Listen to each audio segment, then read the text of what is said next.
I started with Bible college with a companion, a hearing friend. We were on the same course. He was a pastor and he wanted to welcome us and also to welcome deaf people. That was such a positive, and that was the start of the deaf ministry. At that time the building was messy, it was small, it was a bit like a garage and really not good. And over the last 27 years they've built a modern building of proper bricks. It's so much better to include the hearing community and the deaf community as well. So that's very exciting. There's evangelism takes place, empowerment, encouragement and social projects all happen at the same time. And deaf teams of British deaf people fly out regularly to be involved in that project. I realise that empowers both the British deaf people. It's very useful because they can use their gifts in Bolivia, and now when they come back they can use them in the UK. Pastor Edilberto welcomed us, as Denise said, but I'd like to add that we spent a long time looking around Cochabamba. We visited 15 different churches thinking about deaf ministry, and he was the one that opened the door, and that was the start of our work in a Baptist church called Christ Saves.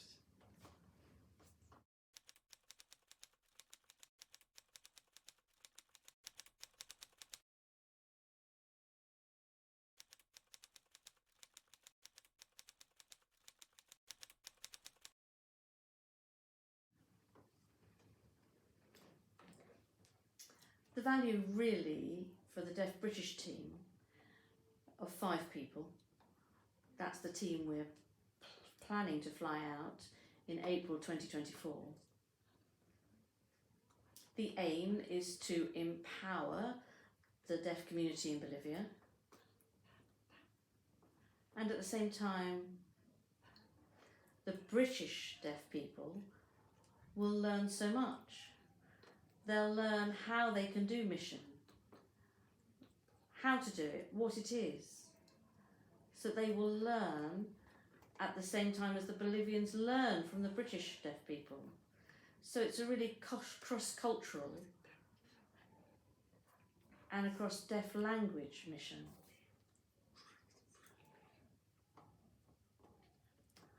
So it's a rich experience for both the Bolivian and the British deaf people.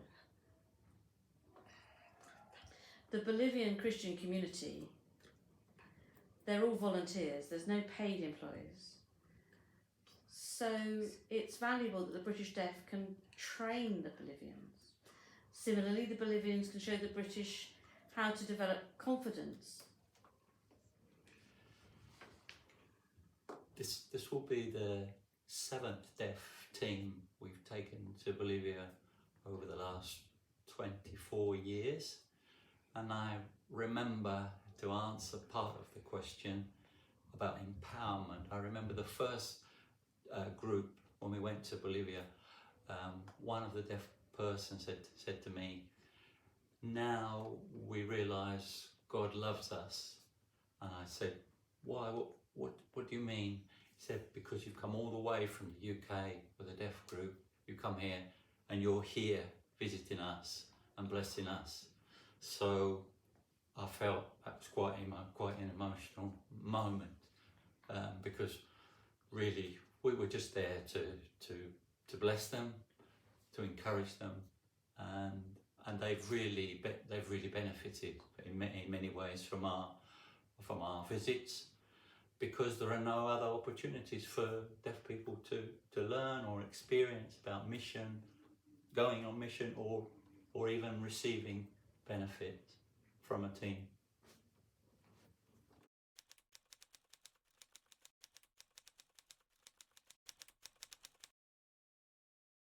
Yes, it's very different. BSL and Bolivian Sign Language are very, very different. So, for example, in BSL, the sign for people is that. But if you go to Northern Ireland, a different country, a different region, they would sign people in a different way. And in Bolivia Sign Language, they would sign people.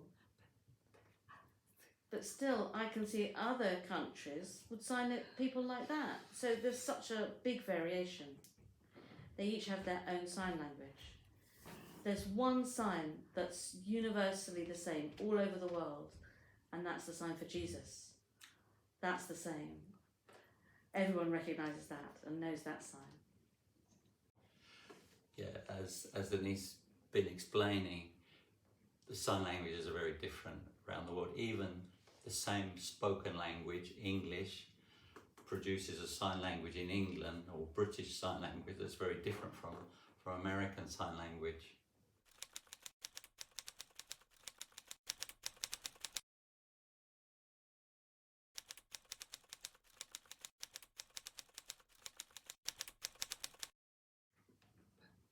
Removing the barriers for deaf people is very important. And the funding's an issue. To provide interpreters, communication, the communication barrier is enormous.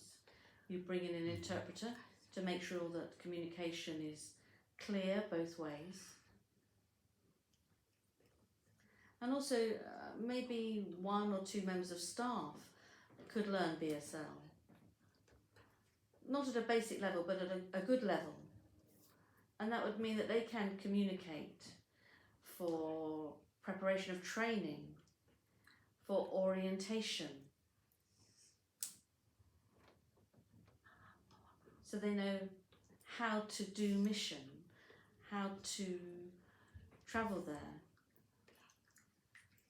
And also maybe to be able to communicate theological issues from a deaf perspective. It's very important. Communication needs funding. That's the priority for any mission organisation.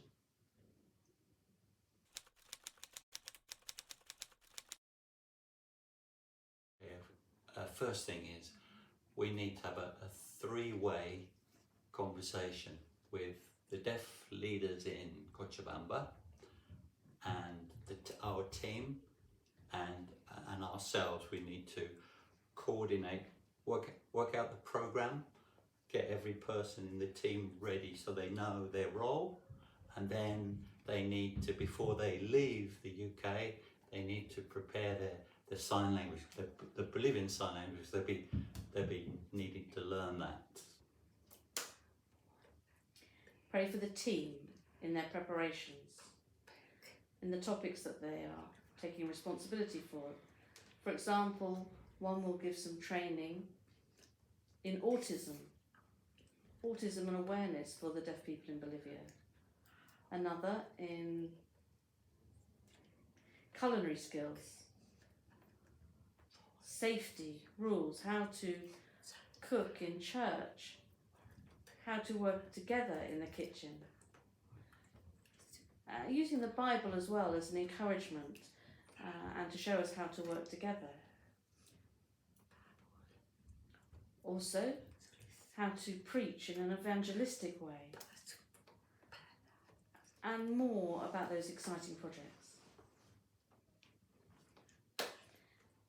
Please pray for support, financial support, for the building there, to stop the pigeons going in. Every day, pigeons fly into the church and into the stairwell. Around and around in the church, and lots of droppings appear, and we have to clean it all up. So we need to build a wall of glass or something so the pigeons can't get into the church.